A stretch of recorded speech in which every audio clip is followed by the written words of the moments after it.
Well, hello and welcome to Understand Men Now. I'm Jonathan Asley of jonathanAsley.com, and I'm so excited to be doing this live stream for you today. Our topic, men are logical and women are emotional, is crap. Really quickly, if you're brand new to my YouTube channel, please hit the subscribe button, hit the bell so you can be notified of new videos. And if any time during this video the content resonates with you, please hit that like button. I'd really appreciate it. Also, this is officially your explicit language warning. I do occasionally use expletives to enhance a sentence, and if that's not your cup of tea, then I highly recommend turning off this video right now if you're watching the replay or you're listening to the live stream, because there is going to be explicit language probably throughout this video. All right, let's just jump into our topic. Men are logical and women are emotional is crap. So let me tell you where this topic was born. I was watching one of my contemporaries on an interview for a podcast, and they're a relationship coach, and they were talking about the differences between men and women, that men are logical and women are emotional. So ladies, if you want to connect with a guy, you have to use thinking words, and a man, if you want to connect with a woman, you have to use feeling words. And I listened to this rhetoric, and I just want to say, I just want to stick my finger down my throat and go, ugh. I mean, I'm like, come on, let's be real for a second.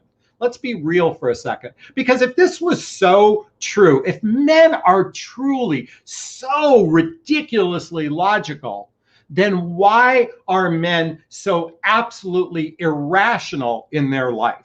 Let me repeat that. Why are men irrational in their life? And if women are just so emotional and they're just so tied into their emotions, then why are women so irrational in their lives? And when I say so, and I'm dramatizing this, it's because we've been indoctrinated into a relatively new phenomena that men are from Mars and women are from Venuses, and the whole problem in human relationships happen to be the gender differences. And if you understand the gender differences, that all of a sudden, magically, your relationship is going to work out when you understand how men work. Now, there's kind of an irony, because when I started my website, I called it Understand Men Now. Now, let me just share this with you. The reason why I started my website called Understand Men Now is because women are fascinated with what men do. Women are absolutely fascinated. Women buy books trying to understand men far exceeds the number of books that men try to understand women. In fact, men barely buy books trying to understand women. In fact, most of the books men buy to try to understand women is not to understand women, it's how to meet women, okay? So to the extent that most issues that men have with women centers around the confidence in meeting women, whereas women will buy book after book after book after book after book trying to understand men. Why are men liars? Why are men ghosters? Why are they cheaters? Why are they narcissists? Why? And all this stuff will drive us fucking crazy. And so coming back to this notion that men are from Mars and women are from Venus is, look, we all come from one planet, planet Earth, okay? We come from the planet Earth. And while there are biological differences between men and women, and there's even sociological differences within men and women, there certainly are, you can't wrap it all up in a nice package and say, this is going to solve your problem, understanding that men have higher testosterone, so they need to go into their cave a little bit more. Like, okay, that might be true. And this whole notion that men are more logical, but I want you to think about this for a second. A man with 150 IQ may not be the same as a man with a 90 IQ. Let me repeat that. A man with a 90 IQ may not be the same as a man with 150 IQ. So there's even within men, there's differences of logic between them. And there might be one woman who's very sensitive. We'll call that, we won't use emotional, we'll say sensitive. And then we have other women that are actually devoid of their feelings. In fact, women can be as equally emotionally unavailable as men. Women can be avoidant personalities just like men. So the only reason why I call this, men are logical and women are emotional is crap, is because we have to throw away the gender narratives. And by the way, ladies, the only reason why I tend to focus based on gender, it's because you wouldn't click the button if it was based on just being human.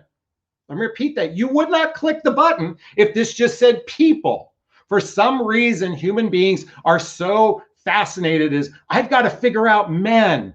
I've got to figure out men, because if I figure out men, my whole relationship life will just magically work out perfectly. Let me repeat that. So many of you have been indoctrinated into this belief that if you understand male behavior, that all of a sudden your relationship woes are just going to naturally fall into place, as if men are really good in relationship. Let me repeat that. As if men are really good at being in relationship. And I'm here to say most men are rather clueless when it comes to the mechanics of a healthy, happy relationship. And quite frankly, if men are clueless and women accept that cluelessness, then they're just as equally clueless as men. Or at least this is my perception of how I've observed human behavior. Now, what I've also noticed is that the best relationship books have nothing to do with gender. Let me repeat that. The best relationship books have nothing to do with gender. Let's start with my book. What the heck is self-love anyway? This has nothing to do with gender. It's not based on gender. Self-love is not singular to men or women or, any type of variation of that. It's all about self. It's a journey of personal development, self-help, and spiritual work. And by the way, I also encourage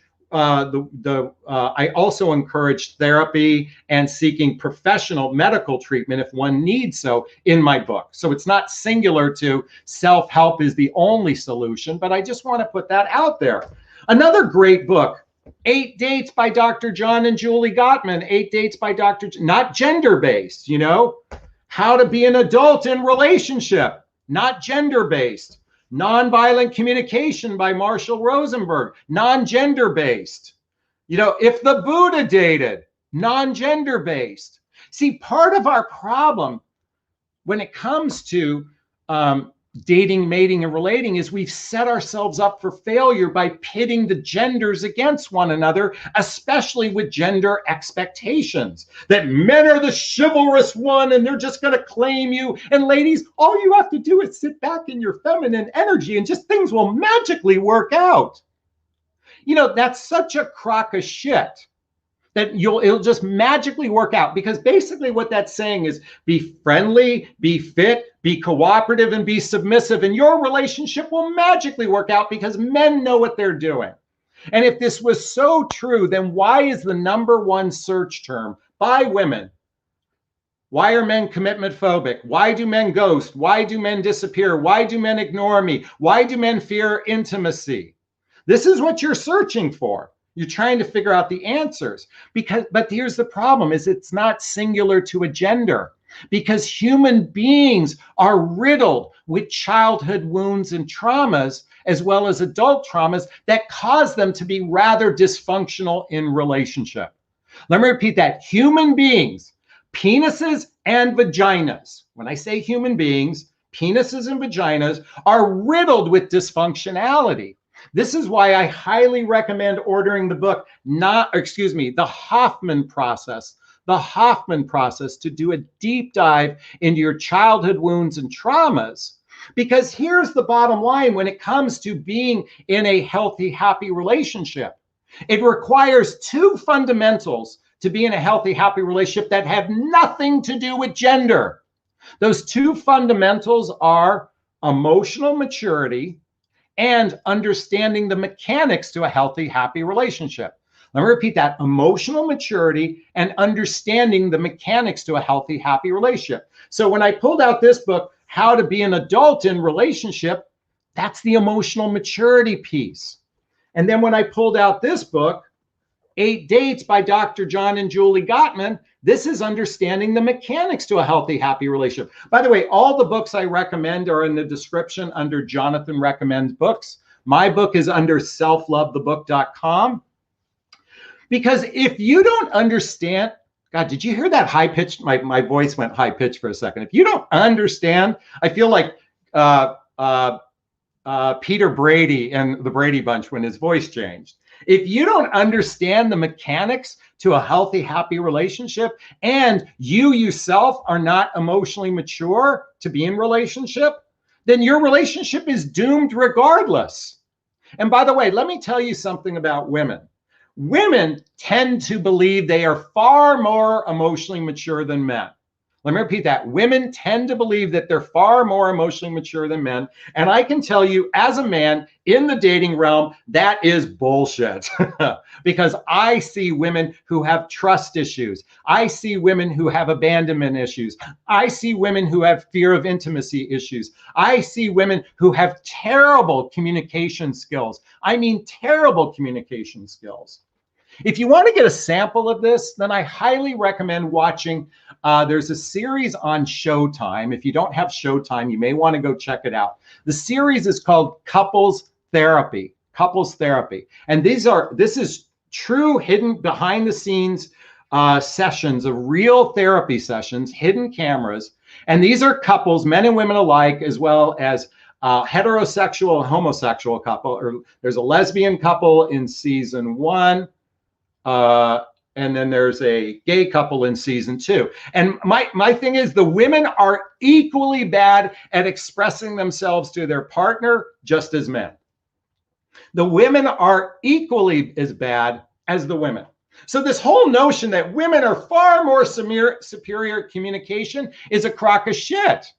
Part of the reason is women tend to, and by the way, this goes back to this idea of men are logical and women are emotional, but quite frankly, human beings are fucking irrational when it comes to dating, mating, and relating in human behavior.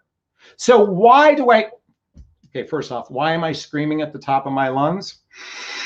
Let me bring it back in for a second, because I just want you to hear me.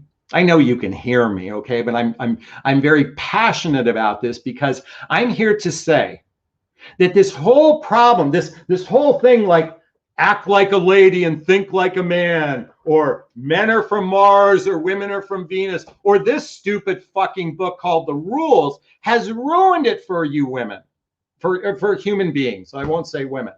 Now, are there nuggets of gold? Are there nuggets in there? Absolutely. Each one of these books have some value.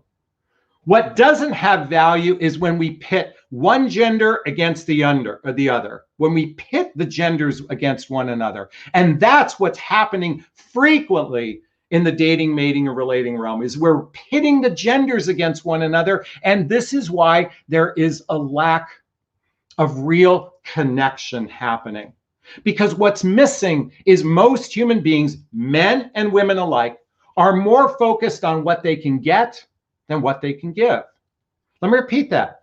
Men and women are just as bad at this. I know women, you guys are the martyrs. You know, you feel like you've given your all to a relationship. He was a narcissist and he abused me and used me and everything else. And yes, you're the martyr because you were the victim in all of this. Let me just say this. If you tolerate bad behavior, that's not on him, that's on you. Or let me rephrase, it's not on them, it's on you, okay? If you tolerate bad behavior, if you compromise your boundaries, if you don't stick to your standards, that's not on the other person, that's on you. But Jonathan, I loved them so much and I was so in love with them. You know what, here's the thing, for all of you people out there that claimed you loved the other person, but you threw them under the bus when things didn't go your way. Because if you genuinely love the person, you would actually want them to be happy whether they're with you or not. Let me repeat that. If you genuinely love the other person, you would want them to be happy whether you're with them or not. But I can tell you there's a significant percentage of people watching this or will be watching this that simply believe that they're better than their last partner because they feel like they were used in their last relationship. And by the way, I'm not here absolving bad behavior. Let me repeat that. I'm not here to absolve bad behavior. If you have to call a doctor, an attorney, or a policeman, then you have every right to actually feel some level of victimization. Okay, if you actually had, but if you don't have to call any one of those three people, then then you have to take ownership in your part of what happened in a relationship. And this isn't gender-based. This is why this whole thing, because let me tell you something, men can be incredibly irrational in their life, just like women can be incredibly irrational in their life. So this whole notion that men are more logical and women are more emotional doesn't benefit you until you actually work on your own stuff. Let me reframe that. What's more important is, rather than focusing on what's the differences in the genders, why not focus on where we're alike? And first and foremost, where we're alike is that most of us are rather emotionally dysfunctional, weak, and unskilled when it comes to communicating our thoughts, our feelings, our emotions, when it comes to being in an interpersonal relationship. This is why I recommend all of these books I recommend to help you shore up your emotional maturity so you can be more aligned to attracting someone else who matches your emotional maturity. Is this sinking in? Is this resonating? I hope it is. So this is just my Cliff Note version of what I think is just crap, is this whole notion that men are more logical and women are more emotional. It doesn't really matter, because I know some women who are absolutely, they're all in their head and they're ultra analytical. And I know men who are ultra sensitive in their emotions. So let's stop worrying about the differences in the genders, and let's start working on ourselves. Can we do that? Can we do that, please? Can I get an amen? Can I get a thumbs up, please? All right. I think this would be a good time to start answering questions. Really quickly, if you do have a question, please write the word question and then post the question in the comments section of the live chat. Also, you can purchase a super sticker or a super chat. The money that I get from the super sticker and super chat goes to a foundation I'm creating for my son Connor, who passed away. The foundation is to help support a scholarship fund for those who need personal development work, and I'm going to be helping them along the way with this fund. So again, if you purchase a super sticker, super chat to either honor me or Connor, or have a question, post there, or you can write the word question. Now, really quickly before we get started, just a heads up for those of you, my fans, I haven't been feeling well for the last few days. I've had a gastrointestinal problem. I had a stomach bug. It did not feel well. I'm only about 80% today. Yesterday was Father's Day, and sadly, I was by myself because my oldest son was out of town. My youngest is obviously in heaven, and my father lives in another country. So it was a tough day for me. But I did get myself a gift that I'd like to share with you all. And I got myself a license plate frame, and I wonder if you can see this. It says Salty Love in honor of Connor. Salty Love in honor of Connor. Salty Love. Connor's nickname is Salty, and I thought this would be a great gift, my Father's Day gift to myself. So my foundation is called Salty Love. And it's kind of taking the bittersweetness of, it's taking Connor's nickname, Salty, and the bittersweetness of his passing, is that love can be a little bit bittersweet.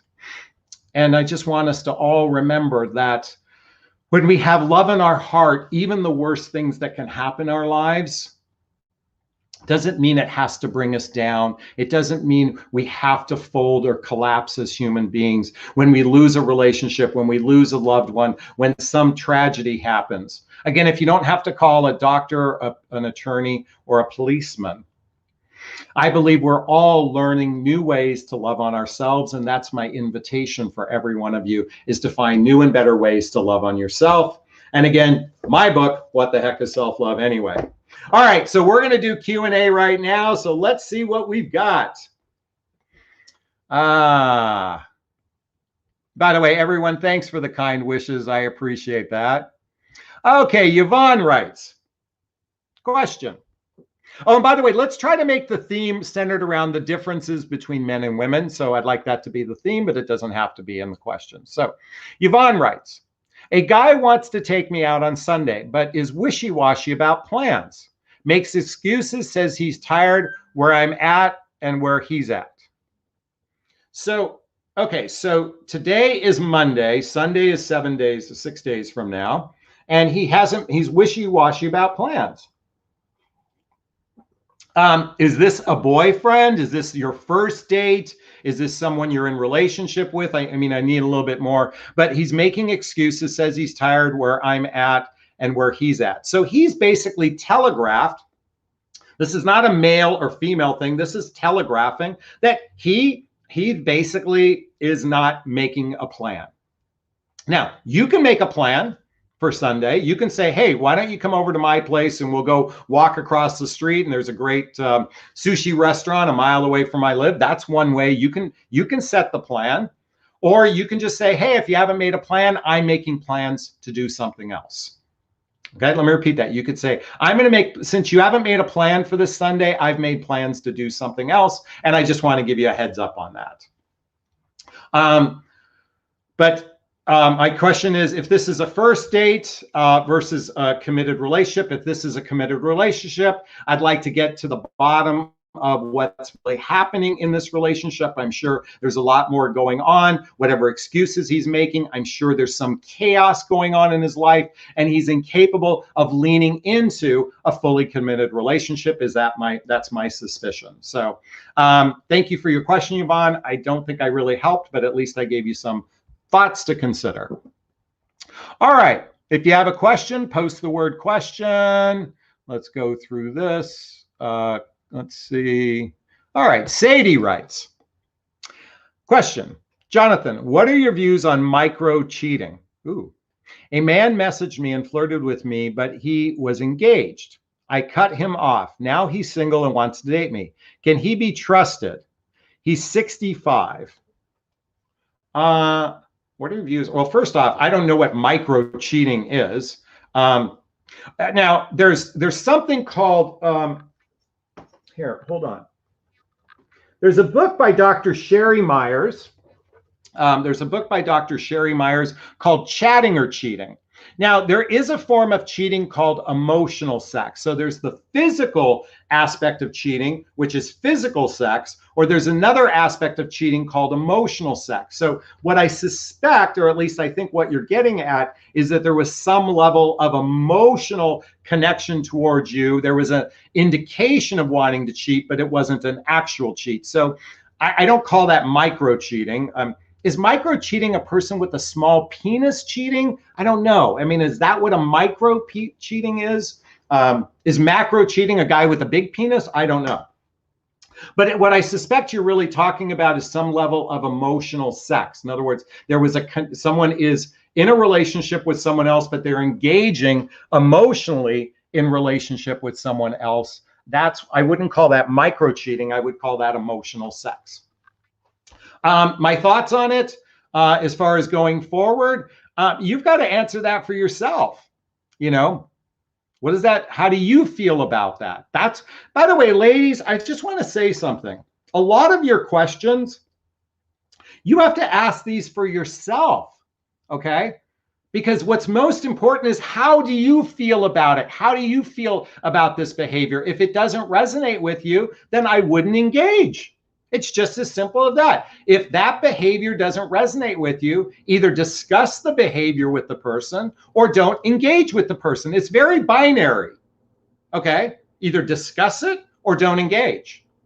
But I don't know what other information you need, other than I can just say that what I suspect is happening is emotional cheating, but not an actual physical cheating.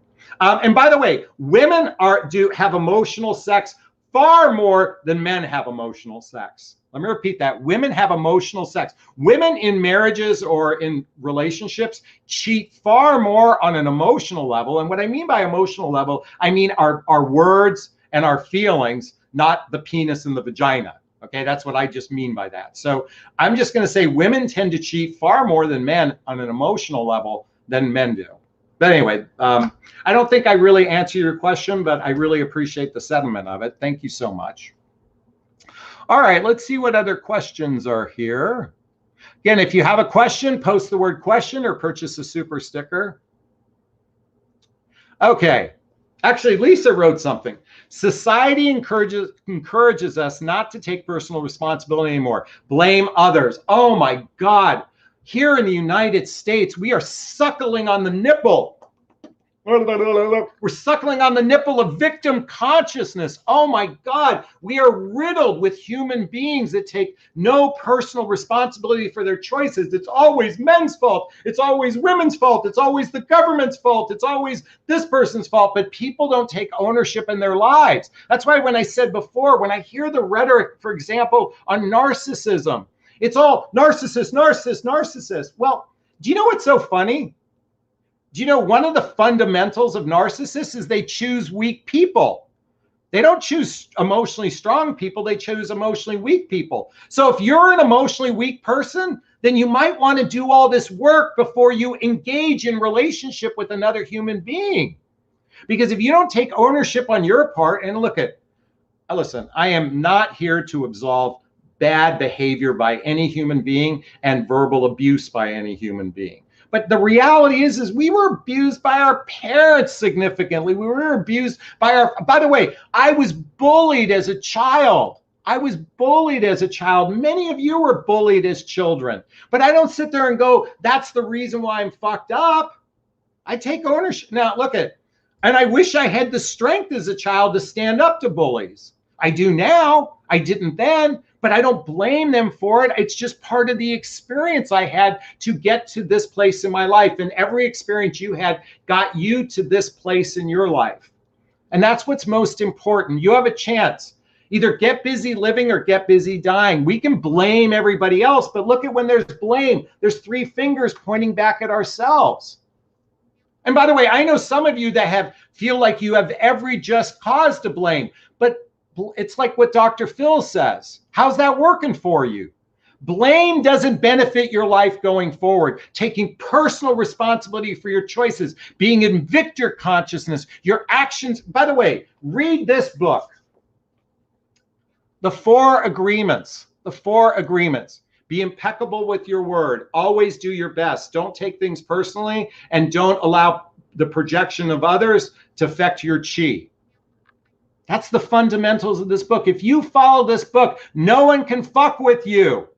Oh, by the way, with my book as well. These two books combined, oh my God, gold. By the way, there's a link below.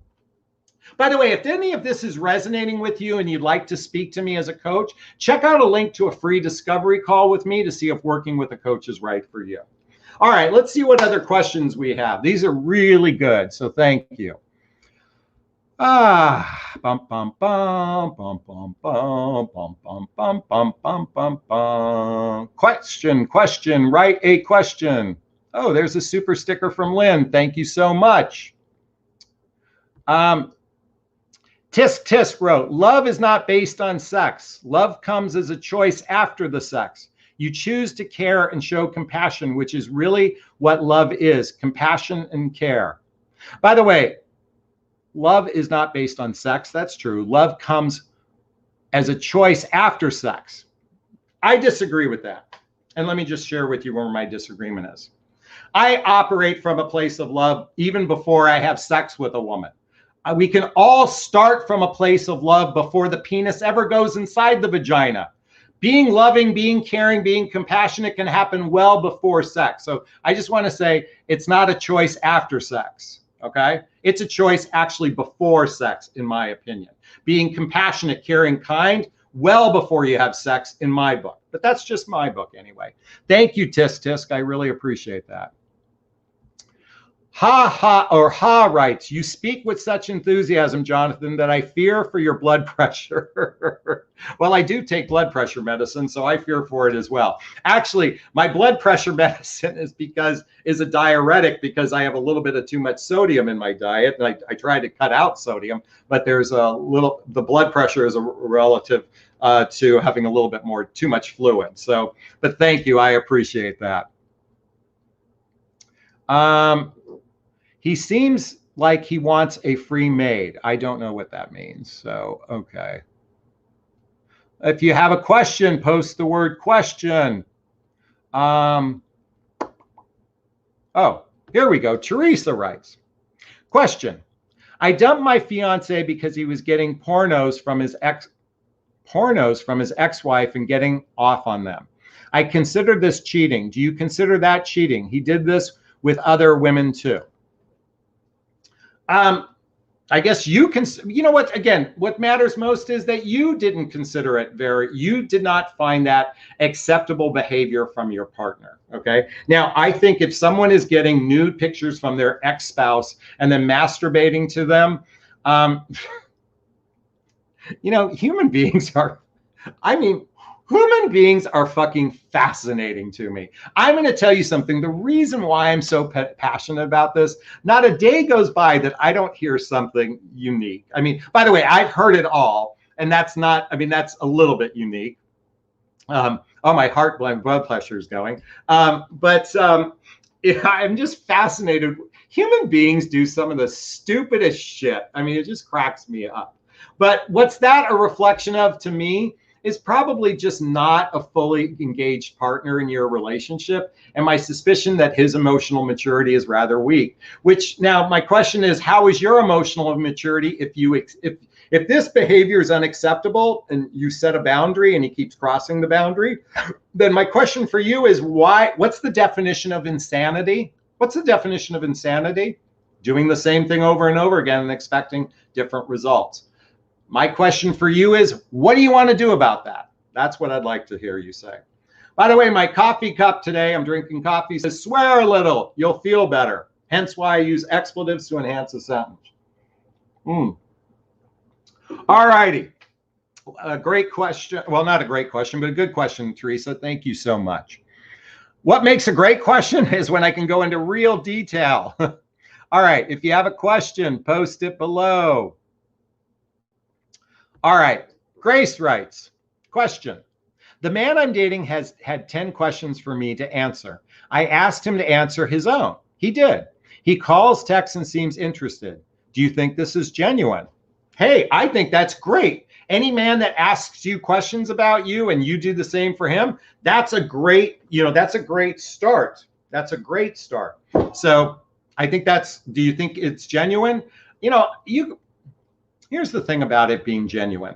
You got to lean into your own heart and really tap into your intuition and say, does it feel sincere and genuine? Now, there's people that can actually hide their emotions and lie and that sort of thing, but most people aren't that sophisticated enough to be true sociopaths. So my guess is it's probably rather genuine. Does it mean he's a good candidate to be in a relationship? Does it mean you're a good candidate to be in a relationship? We don't know yet. That's why it's called dating. The purpose of dating is a vetting process to decide if you want to be in a relationship with someone. Let me repeat that. The purpose of dating is a vetting process to decide if you want to be in a relationship with someone. The purpose of a relationship is a vetting process to decide if you want to be in partnership with someone or if you're only seeking something casual. Let me tell you, most humans at midlife are only capable of a casual relationship. I would say well over 80% of humans are really only capable of a casual relationship. That's basically companionship, connection, and sex without any real destination. That's all they're capable of, men and women alike. In fact, Esther Perel wrote a fantastic book called Mating in Captivity. And one of the things she talks about in her blogs and podcasts is something called stable ambiguity. What that means is there's monogamy and exclusivity, but what's ambiguous is where's this relationship going? That's because most humans don't know how to build a healthy, happy relationship together. Most men are rather clueless and they're winging it. And by the way, if men are winging it, you're winging it. Because if you're not reading, like here's a great book to read, Spiritual Partnership by Gary Zu. Oh, by the way, I have to stop for a second. Someone recently said in a comment, all you do, Jonathan, is pitch others' books. You provide no value. I want to say, you got to be fucking kidding me. Educating human beings through material. By the way, when you go to college, okay, you go to college, you're carrying your books around in school, all the books written by authors that aren't your teachers, okay? I'm just giving you, I'm just schooling you. I'm just giving you, this is just a perspective. I'm just offering a perspective, and I recommend reading these books to increase your chances for success, because let's face it, 80% of relationships fail. Let me repeat that, and I'm going to scream this at the top of my lungs. 80% of relationships fail. Whether it's marriages or relationships, they fail because humans don't know how to fucking get along with one another, because they're not emotionally mature and they don't know the mechanics to a healthy, happy relationship. This has nothing to do with the penis and the vagina, okay? It has nothing to do with men and women. It has to do with human beings that are rather fucking clueless. All right, I'm going off on my tangent. I'm going to reel it back in. All right. Anyways. Grace, do I think he's genuine? You got to tell me. All right, let's see what we have here. Okay, Lisa writes. Question. What do you say when a man asks you if you live alone? I feel like many of them are only seeking sex. Oh. Well, that's a great question. By the way, I think the reason why I would ask that question is because I want to know if they're an empty nester or not. Do you have children at home? Are you responsible for another human being? Are you a caretaker for someone else? Because if I'm going to be in a relationship with you, I'd like to hang out at your home with just you and I. So it's interesting that you thought about that was only seeking sex. Now, if he's asking you that as a first, before you've ever met him, I asked that question just like I said. That might be a question. Well, I'd simply say, are you an empty nester? Do you have children at home? Are you a caretaker for anyone? Another way of saying it is, do you live alone? I don't see anything nefarious about that. I actually think that's a great question. By the way, let me just say something, Lisa. Every man thinks about sex on a first date. Wait, first off, not Lisa. Everybody hear me on this. Every man is thinking about sex on a first date.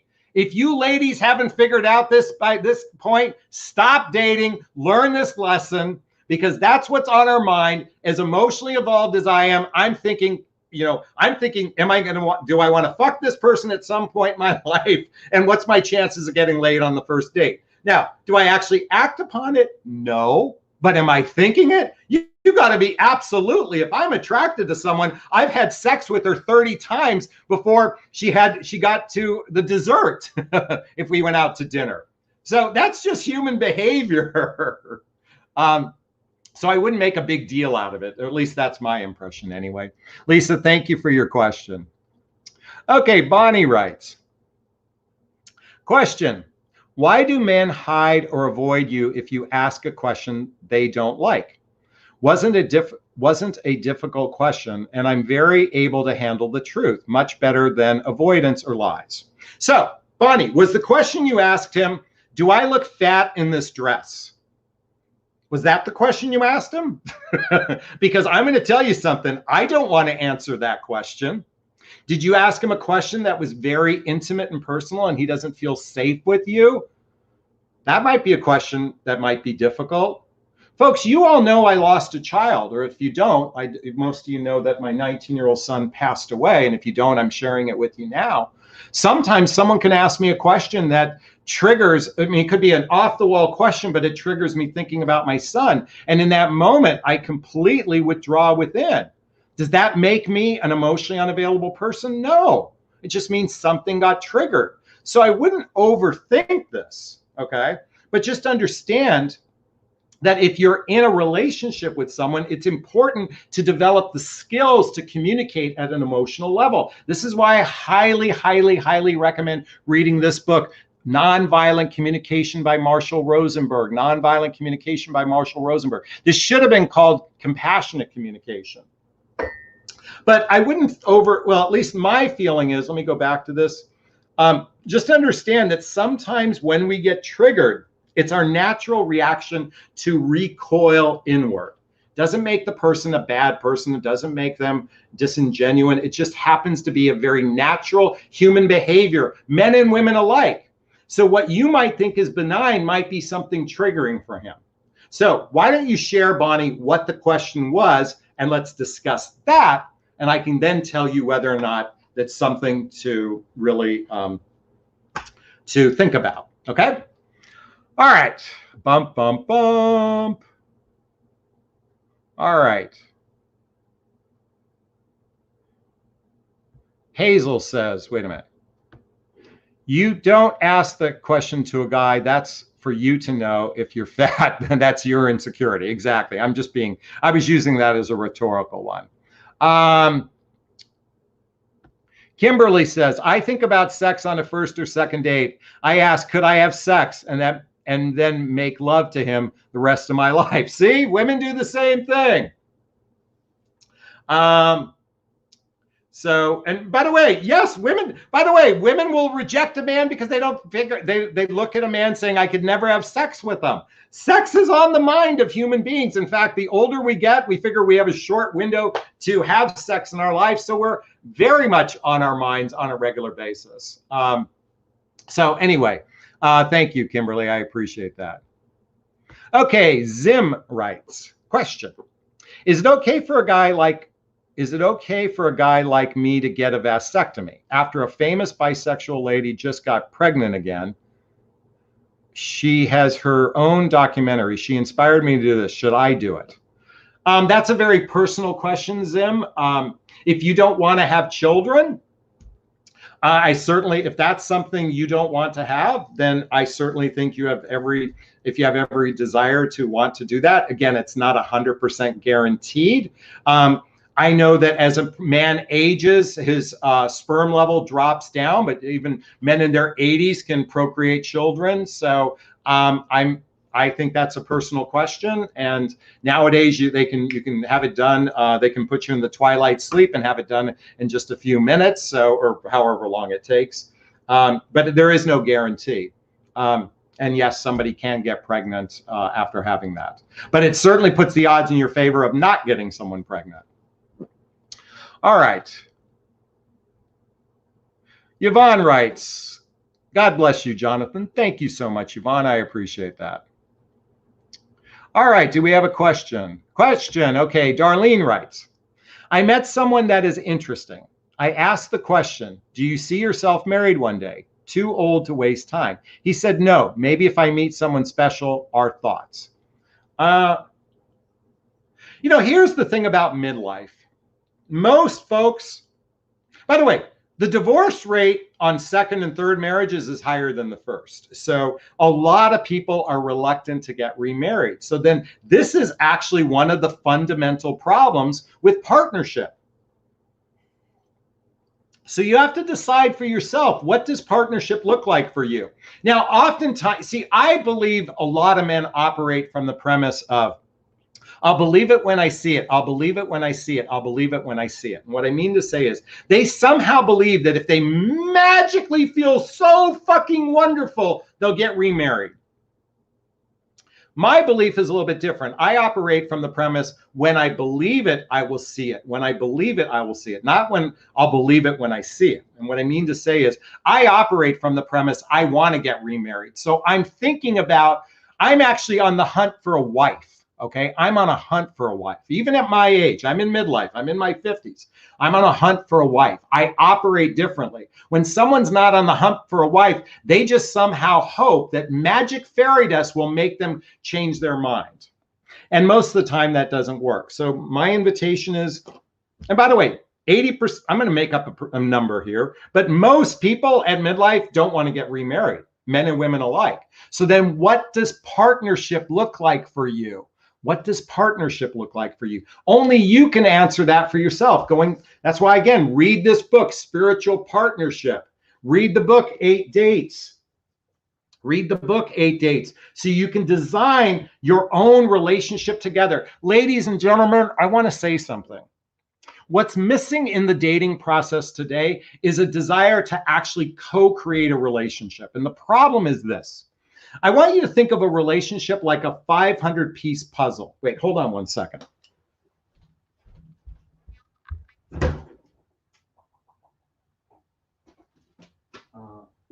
Where's my puzzles? Okay. All right, I found it.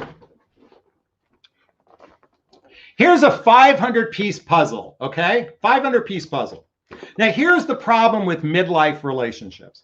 When you're in your 20s, you each come to the table with 10, 20, 30, 40 pieces, okay? And what happens is you're building a life together and you're making this puzzle of 500 pieces, right? The problem with midlife is I come to the table with 490 pieces, you come to the table with 490 pieces, and we have no fucking clue how to make a 500-piece puzzle, okay? Because you have your life, he has his life, and you don't know how to blend them together and take away all the pieces that don't matter. So this is where compromise comes in. And as people mature and age, they become very set in their ways. They don't want to compromise. Women oftentimes compromise way more than men because you ladies give your power away to men because you've been indoctrinated in this whole men are the providers and men are the protectors and men are chivalrous and they're just going to claim you and all you do is sit back in your feminine energy and everything will magically work out. Ugh, I hate that fucking stupid narrative and rhetoric. It doesn't work. What works is two people that say we want to be in partnership with one another. How the fuck are we going to make this work? It requires intentionality. Intentionality. Being intentional in the process. And if you're not intentional, you're winging it. You're winging it. You're winging it. Is this resonating? Is this making sense? Ladies, you can wish men to be chivalrous and claim you all they want, but most of them are fucking clueless because they don't understand the mechanics to a healthy, happy relationship, let alone have the emotional maturity. And quite frankly, if they don't, you don't either, because you're accepting always that kind of behavior. Stop giving your power away to men. Own your sovereignty. Own your sovereignty, your self-worth, your self-esteem, self-reliance. Ladies, the minute you give your power away to man, he basically can, by the way, when you do that, just understand he gets to dictate how this relationship is. So when he decides he wants to pull away because he can't handle the emotional responsibility of a relationship. I can't handle this emotional responsibility because it's too much for me because I've got so many other things going on in my life. Just remember, you chose that guy. Either accept him for who he is and accept the relationship for who he is, or choose someone who's aligned. So maybe you find someone understanding it's a 500-piece puzzle and we're going to figure out how to make it work together. Stop expecting men to lead the relationship process. Most of them are fucking clueless. I think my neighbors are probably freaking out. Is this sinking in? Is this resonating? Please let me know. All right. Oh, Bonnie back. My question, 9-year relationship was based on his energy and all of a sudden avoidance and lack of physical interest. We were separated due to him recovering at the VA, but he had a lot of freedom. So, Bonnie, this is a man who went through a health crisis. That might have weared on him emotionally significantly. So he may still be processing a lot of his emotions on what's going on. And his behavior is a result of that adult trauma. Trauma causes many human beings to retreat inward. Many human beings don't have a capacity to take on other people's emotional responsibility when they can't even take care of their own emotional responsibility. So that's most likely what's happening in that dynamic. That's just my Cliff Note version based on what you shared. But thank you for giving me that heads up, 9-year relationship. I guess the question is, it's a 9-year relationship. How often do you physically see each other? How often do you guys have sex? Do you have a plan of how to take this relationship into a partnership? These are all the additional questions you may want to explore before you get too deep, because I wouldn't spend 9 years with someone unless I knew we were in a fully rooted, deeply rooted, committed relationship. That's at least my perception anyway. Thank you, Bonnie. I appreciate that. Beth says, yes, this resonates with me big time. Thank you.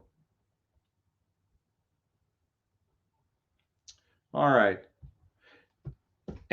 G. Mooney said, whatever. The puzzle analogy. Love it. Yes, I made that up just a few minutes ago.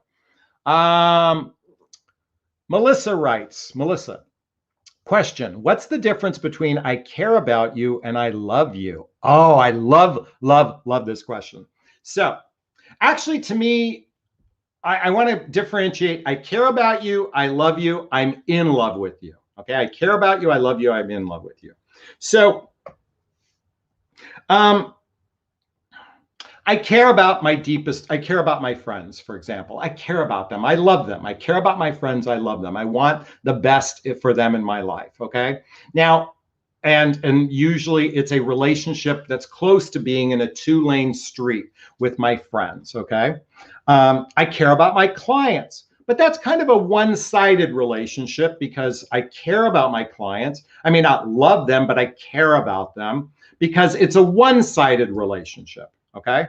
When it's a two-sided relationship and there's deep care, I think there's love goes synonymous with it. When it's a one-sided relationship, there might be care, but there may not be the corresponding love. But let's talk about I'm in love with you.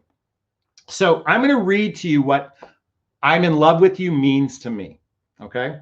What it means to me is the following. I'm here. You matter. We are important. I've got your back. I'm not going anywhere, and I only want you. Let me repeat that. I'm here. What that means is I'm present. I'm present. I'm not thinking about the future. I'm not thinking of the past. I'm not thinking of a past relationship. I'm not thinking about a future relationship. I'm present to this relationship right here. I'm here. You matter. That's saying you matter to me. Okay. I'm not, in other words, you matter to me. You're important to me. We are important. Number 3, we are important. That's seeing the relationship as a separate entity. There's a you, there's a me, and then there's a collective we. Okay. It's like this. Okay. That space in between is the we. There's a sovereignty of me. There's a sovereignty of you. And then that space in between is the we. I'm here. You matter. We are important. I've got your back. That means I'm in partnership with you. If you need me, I'm going to be there for you. If your car broke down and you need my help, I'm going to be there for you. I have your back. I'm here. You matter. We're important. I've got your back. Wait a minute. I'm here. You matter. We're important. I've got your back. I only want you. I only want you. Wait a minute. I missed one. I'm here. You matter. We're important. I've got your back. We're a team. We're a team, right? Going back to that teamwork. And I only want you. I only want you. That means I'm going to be exclusive, monogamous to you. That's what I love you means to me. I love you. I'm in love with you. Excuse me. Okay. I love you means I care about you and we're hopefully in a two-lane street. But if you want to go deeper, then I'm going to say I'm in love with you. I'm here. You matter. We're important. I've got your back. I'm not going. Oh, I'm not going anywhere. That was the one I missed. How the fuck did I screw this one? I'm not going anywhere. I'm fully committed to this relationship. I'm rooted in this relationship. That's what I'm in love with you means to me. So I hope that helps. I totally butchered my own content, but shit happens when you're tired and you've got gastrointestinal problems. So thank you so much. J.O. writes, great content. Thank you for your insight. Very much appreciate that. Thank you so much. J.O. gave me a super sticker. Thank you so much. I appreciate that. All right, let's see. Question, some bloke. Why is the man I care about so much afraid of commitment?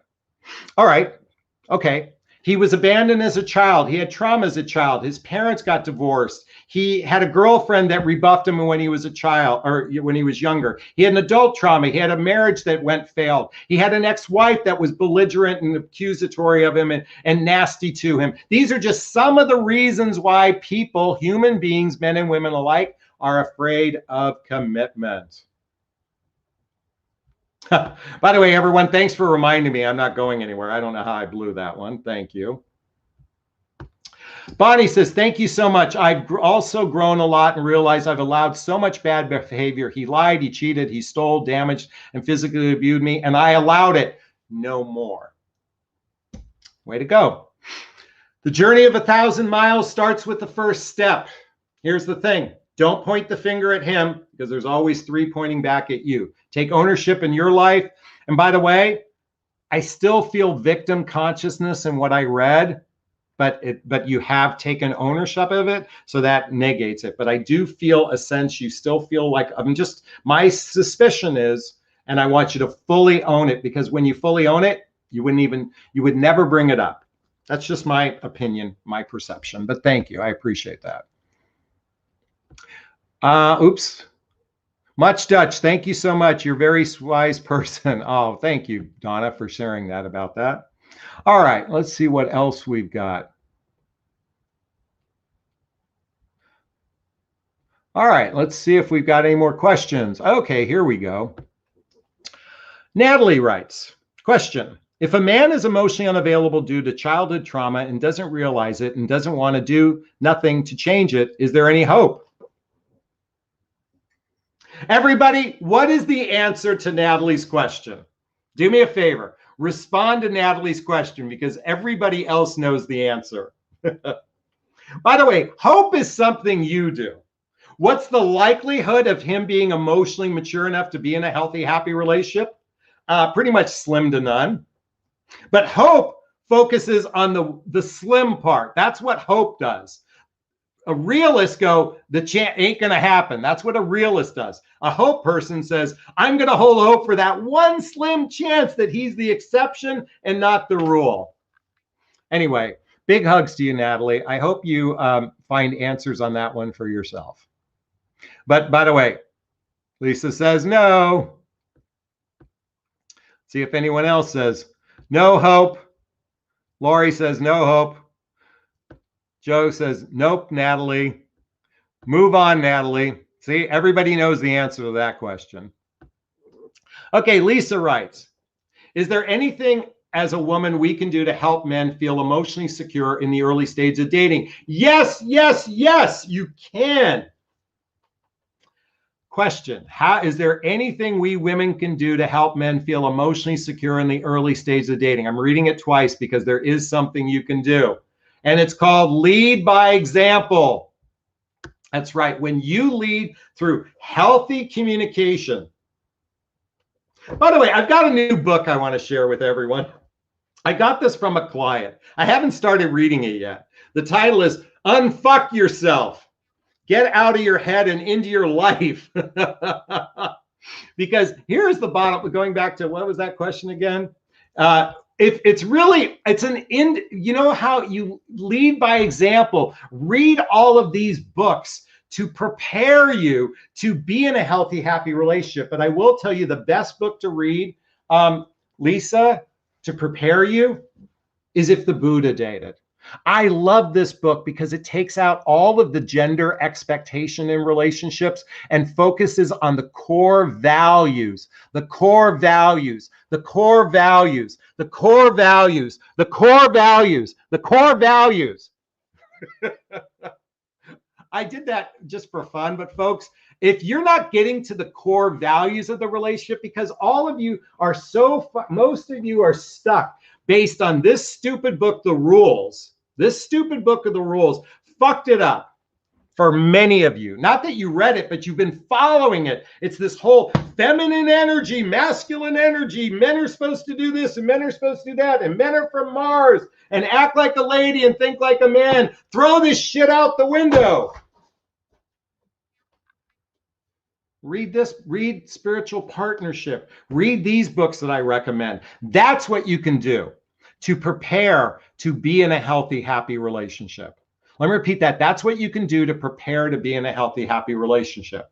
Can I please get an amen? Can I get a thumbs up? Can I get likes? Please. Thank you. I think I'm going to take one more question because I am running on empty here. Lisa says, you're funny. Thank you. I'll look into that book. You're very welcome. Lisa says, amen. Oops. Well, Lisa says, amen.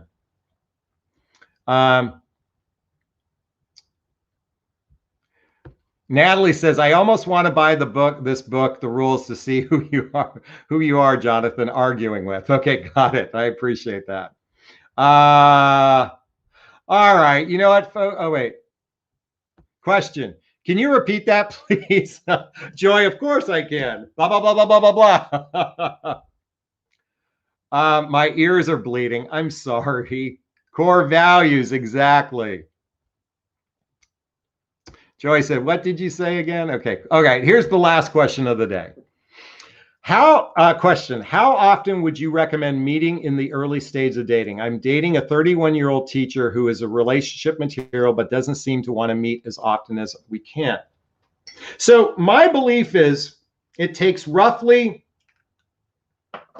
2 times a week for the first 6 weeks to get to stage 1. Okay. And then maybe 2 to 3 times a week, including an outing, a vacation, having sex in the first 90 days of relationship. But ultimately, a healthy, happy relationship when 2 people live relatively close to one another, because proximity creates continuity. Let me repeat that. The closer 2 people are, the deeper roots that they can build in relationship. So for me, I'm looking at a relationship where I'd like to spend 3 or 4 days and nights a week together, doing shared activities, hobbies, mutual interests, spending time with family and friends, teamwork, building skills, partnership skills, both in our personal and professional life, intimacy, both physical and emotional intimacy, that eventually leads to us moving in together or getting married. That's my standard, okay? That's the standard I'm looking for. So by the way, if you look at most people who are in healthy, happy relationships today, most people of the people you know, they probably spent on average 2 to 4 days a week together once they got past the 6 to 12 week mark, and they built their relationship by spending time together. And by the way, I know a couple that live 30 miles apart, and they've been together 3 years, and they still make time to see each other 3 to 4 times a week, including once a month. They take a vacation together, they travel together, they go mini vacations, and then they take big vacations about 4 times a year together. When I say big vacations, in fact, they're in Hawaii right now. Okay. Maybe it's 2 to 3 times a year. That's my recommendation. But I know many of you can't do that because of distance and other reasons. But ultimately, if you want to live together and get married, you better be spending a lot of time together, because men don't bond through the telephone. This is one truth about men. We don't bond through the telephone. You guys do. We don't. We bond through physical activities together. So maybe there is some differences between men and women. But I'm just going to tell you at the core, going back to this topic together, at the core, this whole thing, men are logical and women are emotional, is all a bunch of crap, because at the end of the day, emotional maturity is lacking in both genders, and understanding the mechanics to a healthy, happy relationship is lacking in both genders. And until you answer that, all the gender conversation don't mean shit. At least it's crap in my opinion. All right. I think that's going to do it. I'm running on empty, everyone. Listen, I want to thank you all for being part of this live stream. I hope you got value from this. If you did, please share this with friends. Please like this. Please tell others about my work. And if you'd like a little bit more of a personal touch, check out the link to a free discovery call. Check out my group called Midlife Love Mastery. Check out my book, What the Heck is Self-Love Anyway? And under Jonathan Recommend Books, check out all the other books I recommend. All right, this is a great place to wrap up. I'm going to wrap up as I always do. First off, giving myself a big, gigantic Jonathan Bear hug of self-love. I'm going to reach into the camera and give you a hug of love, if that's okay. I'm going to ask you to turn to someone, a pet, a teddy bear, or a pillow, and give it or them a hug of love, because hugs are a great source of love. And let's face it, we could all use more love in our lives. Thanks a bunch. Bye-bye now.